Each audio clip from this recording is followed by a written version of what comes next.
Recordemos que a principios de diciembre de 1971 la banda viajó a Suiza para grabar su siguiente álbum tras el lanzamiento de Fireball el año anterior. Este álbum iba a ser grabado en el Casino de Montreux utilizando el estudio móvil de los Rolling Stones, pero debido a un incendio durante un concierto de Frank Zappa and the Mothers causado por el disparo de una bengala hacia el techo, se incendiaría el casino. Afortunadamente no hubo que lamentar víctimas fatales.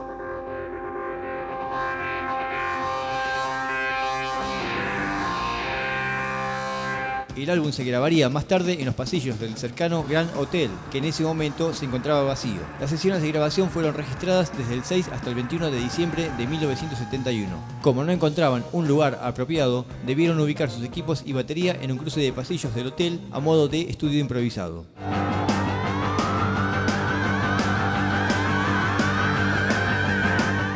Una de las joyas memorables de este álbum sería How We Start, canción que a partir de ahora sería utilizada para abrir todos los conciertos del Deep Purple MK2.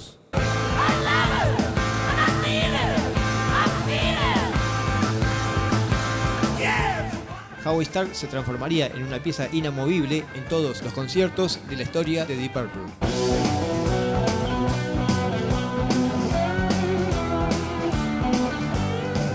La canción Pictures at Home presentaría un atrevido solo de bajo de Roger Glover, quien a partir de este álbum comenzaría a utilizar el bajo Rickenbacker. También son destacables los desempeños de Ritchie Blackmore y de Jon Lord.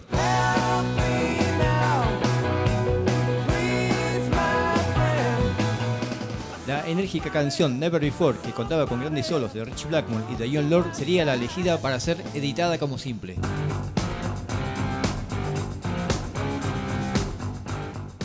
La canción Smoke on the Water se convertiría en la canción ícono de Deep Purple, siendo su canción más famosa, exitosa y reconocida en todo el mundo. Según cuenta la leyenda, Roger Glover se despertó a la mañana siguiente del incendio, balbuceando en voz alta el título Humo sobre el agua. Más tarde, Ian Gillan, basado en el título, escribiría la letra que cuenta la experiencia de la banda en Montreux debido a las complicaciones posteriores al incendio del Hotel Casino, donde se debía empezar a grabar su próximo álbum. Todo esto se agregaría a un riff de 5 notas que había creado su guitarrista Ritchie Blackmore, cuyo riff sería internacionalmente famoso.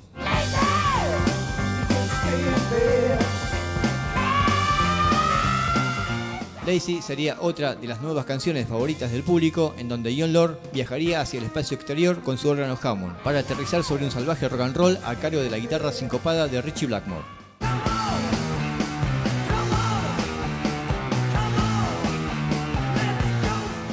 Otra de las joyas memorables que también se convertiría en un clásico sería la estupenda Space Tracker, cuya versión en los conciertos sería extendida con el agregado de Mendrick Root.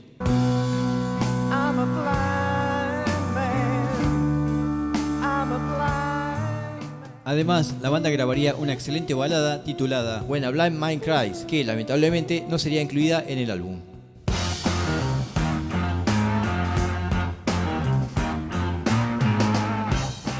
Este álbum terminaría por ser su obra máxima y sería considerado como el álbum favorito de los fans de Deep Purple en todo el mundo.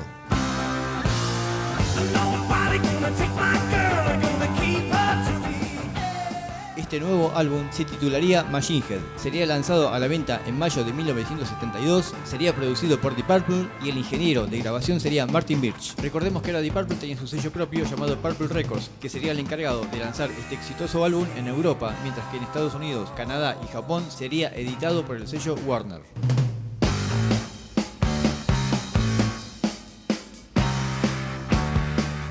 Posteriormente, en 1997 y 2012 se lanzarían reediciones remasterizadas del álbum Machine Head, conmemorando los 25 y 40 años del álbum respectivamente. En el año 2002 se lanzaría a la venta un DVD acerca de la realización del álbum Machine Head, con entrevistas a los miembros de Deep Purple y al ingeniero Martin Birch.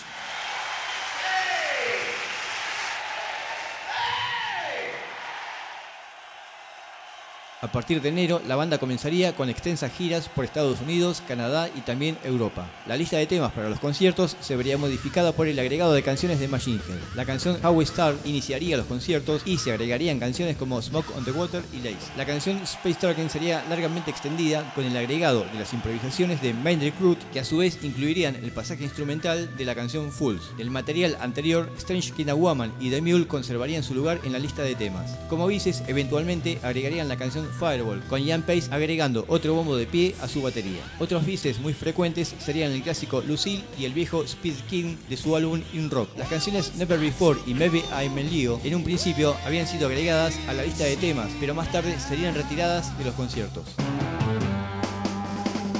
En marzo sale a la venta el simple Never Before. Cuando todo parecía salir perfecto, en el mes de abril, Ritchie Blackmore contrae hepatitis y para poder cumplir con un concierto agendado en la ciudad de Quebec, el guitarrista norteamericano Randy California reemplazaría a Ritchie Blackmore en ese show. La particularidad de este concierto fue la inclusión por única vez de la canción When a Blind Man Cries, canción que quedaría fuera del álbum Machine Head ya que no convencía a Ritchie Blackmore. Debido a esta situación, Deep Purple se tomaría un receso.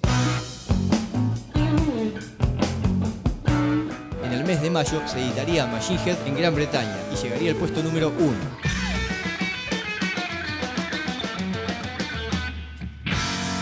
A fines de este mes de mayo, Ritchie Blackmore se reintegraría a la banda para continuar con las giras. En el mes de junio se editaría Machine Head en Estados Unidos, en donde alcanzaría el puesto número 7.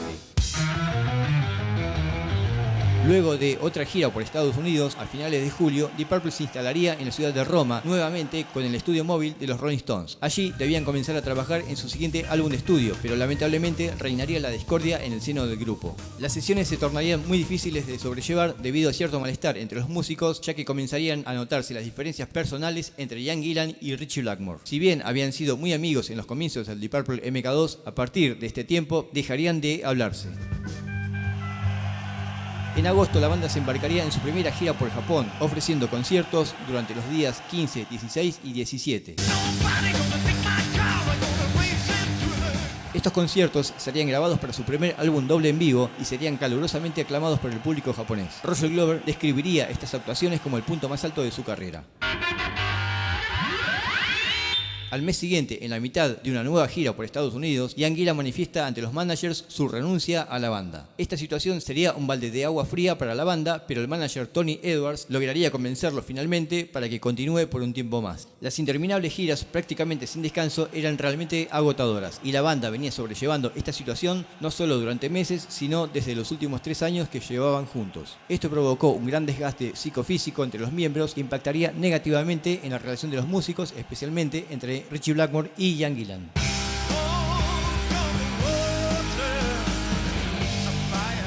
En octubre darían una serie de conciertos en Francia y a fines de este mes se instalarían con el estudio móvil de los Rolling Stones en la ciudad de Frankfurt, Alemania, con el objetivo de completar las grabaciones de su próximo álbum que habían comenzado en la ciudad de Roma.